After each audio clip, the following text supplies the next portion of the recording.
সরকারের সিদ্ধান্ত যখন আমরা হুঁশিয়ারি পাবো, গেজেট হোক বা সার্কুলার হোক, যেভাবে একটা পাবো, তো ওটা পাওয়ার পরে আমরা বসে কালকে একটা সিদ্ধান্ত নেব। গেজেট প্রকাশের পরই আওয়ামী লীগের নিবন্ধন নিয়ে সিদ্ধান্ত হবে বলে জানিয়েছেন প্রধান নির্বাচন কমিশনার এম নাসির উদ্দিন। রোববার গণমাধ্যমকে এ তথ্য জানান তিনি। সিইসি বলেন, গেজেট প্রকাশ হলে নির্বাচন কমিশনে বিষয়টি নিয়ে আলোচনা হবে। কমিশনের আলোচনার পরই সিদ্ধান্ত নেওয়া হবে, কারণ আমাদের বর্তমান বাংলাদেশের স্পিরিট বুঝেই সিদ্ধান্ত নিতে হবে। গত 7 মে মধ্যরাতে সাবেক রাষ্ট্রপতি আব্দুল হামিদ গোপনে থাইল্যান্ড গেলে নতুন করে কর্মসূচি নিয়ে মাঠে নামে জাতীয় নাগরিক পার্টি এনসিপি। এর সঙ্গে যোগ দেয় বিভিন্ন সংগঠন ও দল।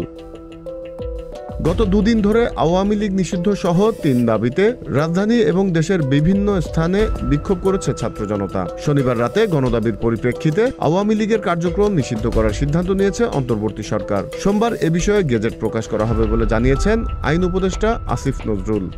Z News, Dhaka.